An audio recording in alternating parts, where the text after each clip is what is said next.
So this is Issey Miyake, a drop to Issey, and this is the Eau de Parfum Essentielle. So this is the one that was released as a flanker to the original drop to Issey. This one came out last year, I think in 2023. So I had the original drop to Issey and I thought it was beautiful, but I ended up selling on my bottle because as much as I loved it, the ambroxan in it was just too much for me. I just have had to accept the fact that I really struggle to wear perfumes with ambroxan.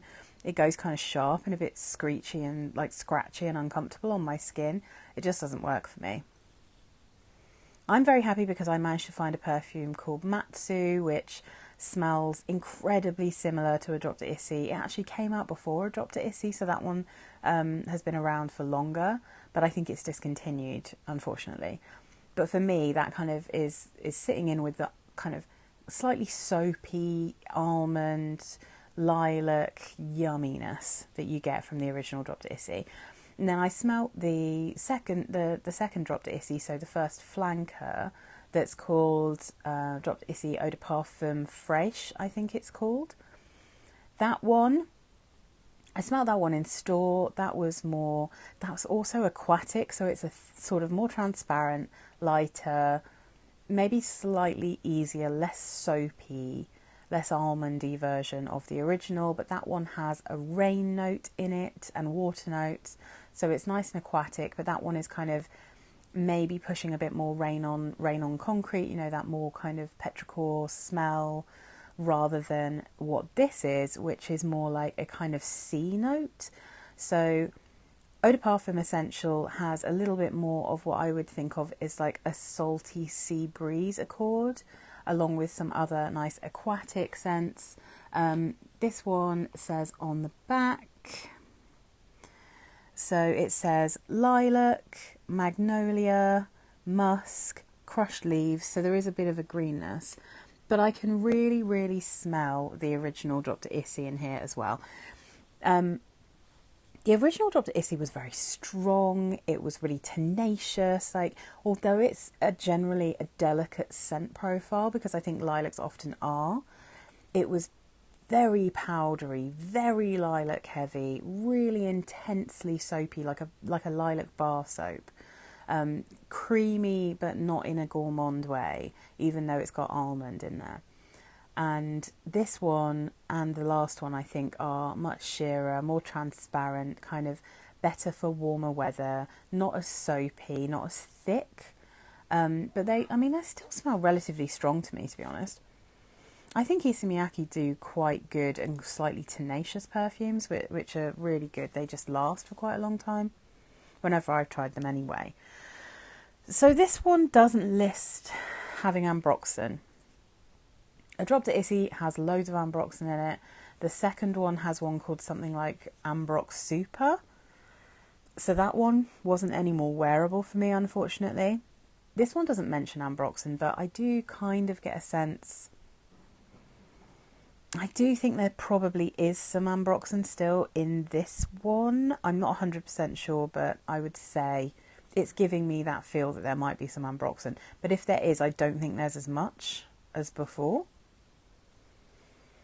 And weirdly, this is definitely still smelling like drop to Issey to me.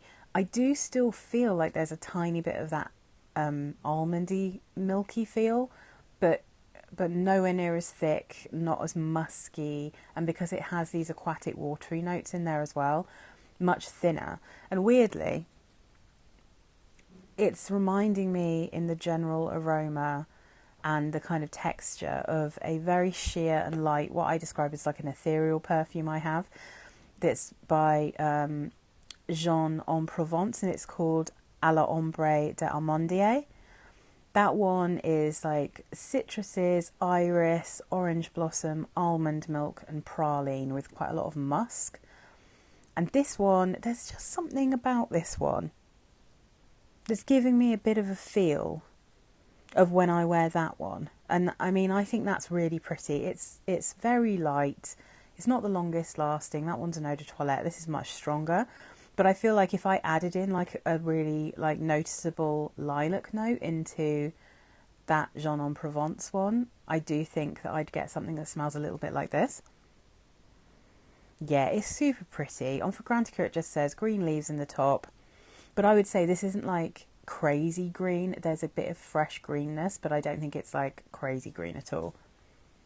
I don't think that you'd smell this and be like, oh, I don't like green perfumes, that's not for me. I think it's just very gentle. Aquatic notes and lilac in the middle, and then magnolia and musk in the base.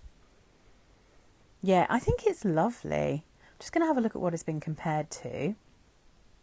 So obviously the Essentielle version has been compared to the previous Fresh version.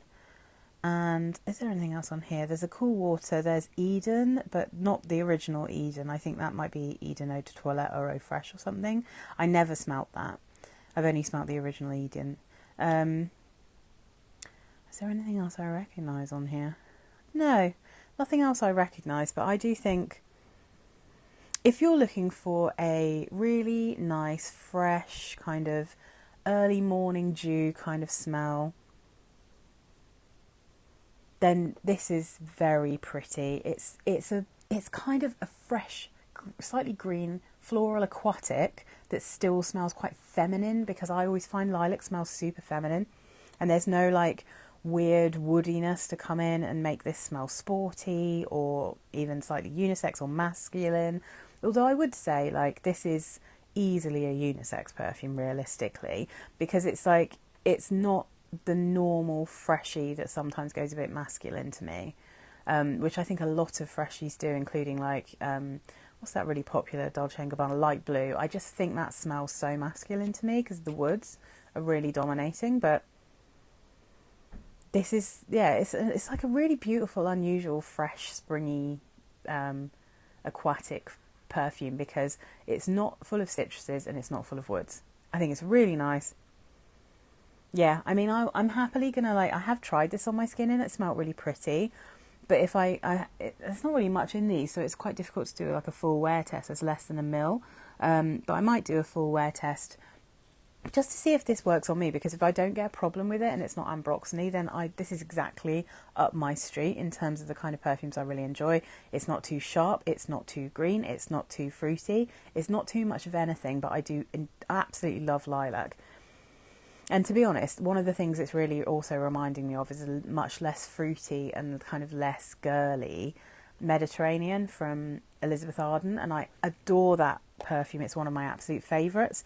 So yeah, it's definitely got a little bit of a feel of that one, and that's like a kind of lilac wisteria with some sea breeze notes, and it's got a peach sorbet note in it. So it's like watery but fresh, and this one's not as powdery, it's definitely crisper. But yeah, I mean, I would happily wear this. I think in terms of wearability, I think this is my favourite from this range. Although in terms of just the general scent profile, I absolutely love how the original smells. I just can't wear it, unfortunately. But yeah, I love this. I would highly recommend it. I really do think this is definitely full bottle worthy. And I love these bottles. They're so cool. They're extremely annoying in that you can't, like they don't stand up, but they are so pretty and they're so cool. Anyway, yeah, so I like Dropped at Issey Essentielle. I think it's a really beautiful perfume.